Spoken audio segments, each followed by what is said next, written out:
જય શ્રી કૃષ્ણ, જય માતાજી। તો આજે આપણે હાંડવાની રેસીપી લઈને આવ્યા છે। તે એકદમ ઝડપથી થઈ જાય છે, તે 10 જ મિનિટમાં થઈ જાય છે। ઇન્સ્ટન્ટ હાંડવાની રેસીપી લઈને આવ્યા છે। તો ચાલો તેની સામગ્રી આપણે જોઈ લઈએ। તેના માટે મેં થોડું કોબી આ રીતના સુધારી દીધું છે, અડધો દૂધીનો ટુકડો થોડોક એવો લઈ લીધો છે, એક મરચું સુધારી દીધું છે, મોરું છે, અને એક ગાજર આવી રીતે ખમણી લીધું છે, અને વટાણા લઈ લીધા છે 2 થી 3 ચમચી, અને આદુ અને મરચાંની પેસ્ટ કરી દીધી છે। આ રીતના વઘાર માટે તલ લઈ લીધા છે, અને રવો લઈ લીધો છે 1 વાટકો, ચોખાનો લોટ અડધો વાટકો લઈ લીધો છે, અડધો વાટકો દહીં લઈ લીધું છે, એક નાની વાટકી ચણાનો લોટ લઈ લીધો છે, અને ધાણા લઈ લીધા છે 1 વાટકી, અને ઈનો લઈ લીધો છે 1 પેકેટ। તો ચાલો તેને બનાવવાનું શરૂ કરીએ।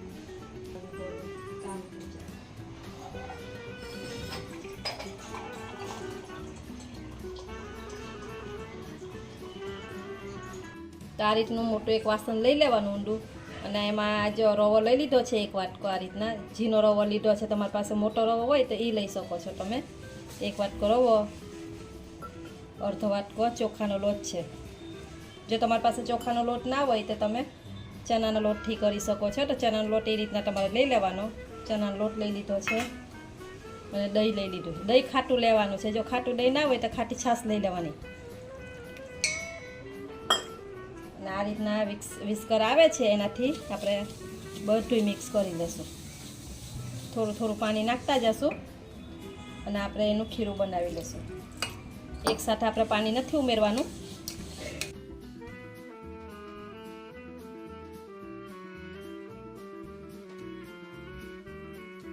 તો આ રીતનું આપણે બેટર કરી લેવાનું છે, જોઈ શકો છો તમે। બહુ ઢીલું નથી કરવાનું, કેમ કે આમાં આપણે હજી શાક બધાય નાખશું એટલે એનું પાણી છૂટશે। તો આમાં મને 1 ગ્લાસ અને થોડુંક પાણી જોઈ ગયું છે, તો તમારે થોડું વધારે જોઈ શકે કે ઓછું જોઈ શકે। ને હવે 10 મિનિટ માટે એને સાઈડમાં રાખી દેશું, જેથી કરીને આપણે રવો નાખ્યો છે એ ફૂલી જાય। ઢાંકીને રાખી દઈએ। તો આપણે 10 મિનિટ થઈ ગઈ છે, તો આપણે જોઈ લઈ। જો આપણે થોડુંક ફૂલી ગયું છે। જો તમારી પાસે ટાઈમ હોય તો તમે 1 કલાક અગાર પણ કરી શકો છો, અને બેટર બનાવીને રાખી દેવાનું। પછી તમારે બનાવવું હોય તો એ બધાય શાક ઉમેરી દેવાના તેમાં। તો ચાલો બધાય શાક ઉમેરી દઈએ આપણે। અને આપણે આઠો લેવા હાટું મૂક્યું હતું, તમે જેટલો ટાઈમ આપશો એટલો આઠો સરસ આવશે। આપણે આજે આ ઇન્સ્ટન્ટ બનાવ્યું છે મેં। સૌથી પહેલાં આપણે દૂધી લઈ લઈશું। શાક આ તમારે પસંદ પ્રમાણે લઈ શકો છો, જે પસંદ હોય તમને શાક એ લઈ શકો છો। કોબી લીધું છે, ગાજર લઈ લીધું છે,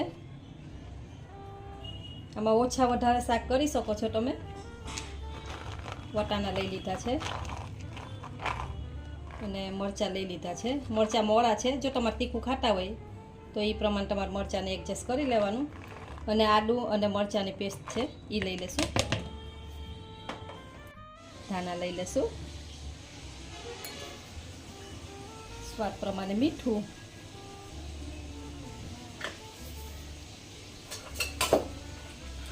અડધી ચમચી હળદર, અને અડધી ચમચી લાલ મરચું પાવડર, અને બધાને બેલેન્સ કરે એના માટે આપણે અડધી ચમચી ખાંડ લઈ લેવાની છે। જો તમારે ગળાશ ના પસંદ હોય તો તમારે ખાંડ સ્કીપ કરી શકો છો। હવે બધી વસ્તુને આપણે મિક્સ કરી લેશું। તો આપણે એકદમ સરસ મિક્સ થઈ ગયું છે બેટર। આપણે આ રીતનું રહેવું જોઈએ, બહુ ઢીલું નહીં ને બહુ જાડું નહીં। આ રીતનું હશે તો જ આપણા હાંડવો છે એકદમ સરસ બનશે। તેના માટે આપણે એક વઘાર કરી લેશું। તેલ આપણે લઈ લીધું છે, તેલ ગરમ થાય એટલે આપણે એમાં રાઈ લઈ લેશું।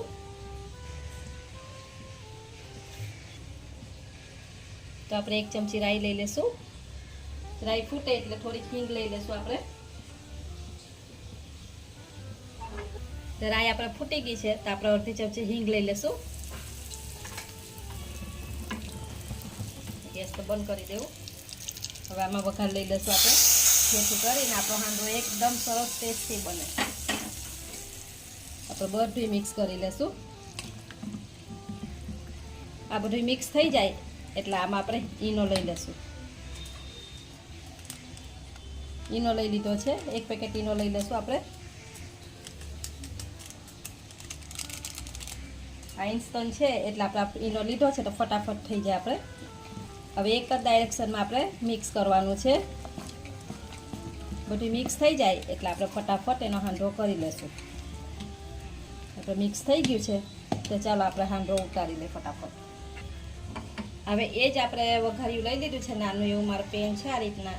એમાં અડધી ચમચી આપણે તેલ લઈ લેવાનું છે. તેલ ગરમ થાય એટલે આપણે ફટાફટ એમાં થોડીક રાઈ લઈ લેશું. થોડીક એવી રાઈ લેવાની છે. સફેદ તલ લઈ લેવાના છે થોડાક એવા. લીમડો લઈ લેવાનો છે અને ગેસ આપણે ધીરો રાખવાનો છે અને 1 ચમચો આ રીતના નાખી દેવાનું છે. તમારે હમાય એટલું લઈ લેવાનું. આ રીતના આપણે આજે નાના નાના હાંડવા કરવાના છે. આ રીતના હવે 3 થી 4 મિનિટ માટે એને થવા દેશું. ઉપર આપણે ઢાંકી દેવાની છે. આ રીતના આપણે ડીશ ઢાંકી દીધી છે ને આપણે ધીરા તાપે જ કરવાનું છે, ફૂલ તાપે નથી કરવાનું, નહીં તો આપણો હાંડવો અંદરથી કાચો રહી જશે.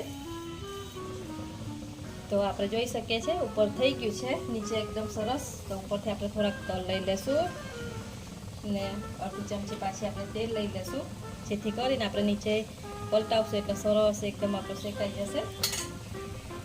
આ રીતના આપણે કરી લેવાનું છે. જોઈ શકો છો તમે એકદમ સરસ શેકાઈ ગયો છે નીચેથી. આપણે પાછા આવી રીતે બંધ કરી દેશું એક ડીશ. તો તમે જોઈ શકો છો એકદમ સરસ ફૂલીને તૈયાર થઈ ગયું છે આપણે હાંડવો. તો આપણે ચેક કરી લેશું. આ રીતના ચાકુ કે ગમે ટૂથપીક લઈને આ રીતના ચેક કરી લેવાનું, જો એકદમ ચોખ્ખું નીકળે છે તો આપણે થઈ ગયો છે. તો ચાલો એને બહાર કાઢી લેશું. તમે જોઈ શકો છો બે બાજુ એકદમ સરસ થઈ ગયું છે. લઈ લેશું હા. આ જ રીતના આપણે બીજાય ઉતારી લેશું. પનીર તૈયાર થઈ ગયો છે. તો આ વિડીયો તમને ગમ્યો હોય તો લાઈક, શેર અને સબસ્ક્રાઇબ કરવાનું ભૂલતા નહીં. આવજો નવા જ વિડીયોમાં.